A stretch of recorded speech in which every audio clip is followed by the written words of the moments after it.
Merci Loulou, et tout le cyclisme, ça signifie aussi les plus beaux vélos du World Tour, donc forcément aujourd'hui c'est du tien qu'on va parler. Et même si le SL7 de chez Specialized est déjà une star du paddock, on va aujourd'hui détailler le modèle personnalisé de Julien Alaphilippe, aka Loulou, roi de l'arc-en-ciel ou encore champion du monde en titre sur route. La première chose à savoir sur ce vélo concerne évidemment sa livrée perso. Et attention, si vous n'avez pas encore vu passer la nouvelle, un petit scoop. Celle-ci va changer dès ce week-end sur Liège-Bastogne-Liège. Julien étraînera pour la première fois un cadre blanc et arc-en-ciel.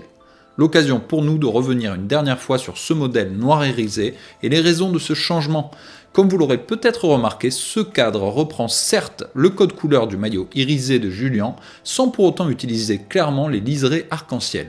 Une raison simple à cela, et oui, c'est encore en partie la faute de notre cher UCI qui demande aux fabricants une redevance pour l'utilisation de certains motifs distinctifs, s'ils souhaitent en particulier le commercialiser. Specialized ayant refusé de payer pour utiliser l'arc-en-ciel, n'a pas pu, sous peine de poursuite, utiliser clairement celui-ci. Voilà donc la réponse à toutes les questions que vous posiez sur le design de cette machine. Et si la suivante utilisera bien a priori plus clairement l'arc-en-ciel, c'est tout simplement car il n'est pas prévu qu'elle soit commercialisée. Passons donc à la présentation de cette version noire sur laquelle on retrouve quelques détails très personnels, dont les inscriptions dorées World Champion 2020, le logo et le hashtag de Julien façon Sagan à la grande époque, ainsi que quelques notes de musique en hommage au goût qu'a Loulou pour la batterie, une passion transmise par son papa à qui il a dédié son titre à Imola. Ce vélo est équipé 100% en Shimano Dura-Ace Di2, y compris le pédalier utilisant des manivelles de 172,5 mm, le tout monté de pédales Shimano elles aussi, avec s'il vous plaît un double plateau en 54-42. Pas sûr qu'il utilise cette combinaison durant les étapes de montagne du Tour. A l'arrière, on se veut plus classique avec une cassette en combinaison 11 à 30 dents. Du côté des roues, on retrouve une paire de Roval Rapide CLX de 51 mm à l'avant et 60 à l'arrière. On remarquera plusieurs détails intéressants. Tout d'abord, elles sont bien montées en pneumatique turbo-coton de 26 mm et non pas à boyau. Et on retrouve à côté de la valve un autocollant mentionnant en anglais dans le texte « Inner Tube Required », car ce modèle n'a pas été conçu pour la technologie tubeless.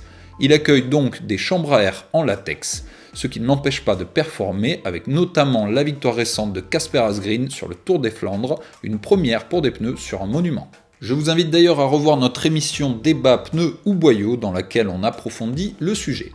Du côté des freins, pas de surprise, Specialized ayant totalement abandonné les patins pour ses équipes professionnelles, on retrouve des disques avec du 160 mm à l'avant et 140 à l'arrière, du mordant pour freiner le funambule en descente.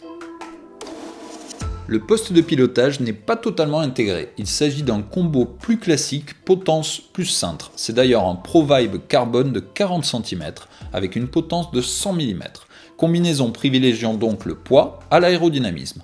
On remarque clairement la présence d'une double guidoline, c'est qu'il aime le confort le Julien. Le tout surmonté d'un compteur Wahoo Roham, autre marque de la galaxie Specialized. Spé qui d'ailleurs ne s'arrête pas là, puisqu'ils fournissent également la selle, une Romain Evo. Enfin, taxe complète avec la fourniture des porte-bidons et bidons. Passons maintenant aux chiffres, qui eux ne devraient pas trop bouger malgré les changements de peinture. Julien, qui mesure 1,73 m, utilise un cadre en taille 52, pour une hauteur de selle de 71 cm et une distance selle-guidon de 53 cm. Le dénivelé entre la selle et le guidon est quant à lui de 9 cm. Et c'est l'heure du moment tant attendu, le poids de ce bolide, il affiche à notre balance 7 kg 230 g.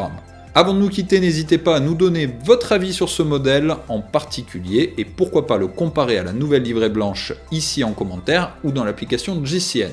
On se retrouve évidemment très bientôt pour vous présenter cette nouvelle version. En attendant, n'oubliez pas de nous suivre et d'activer les notifications pour ne rien manquer des nouveautés. A plus!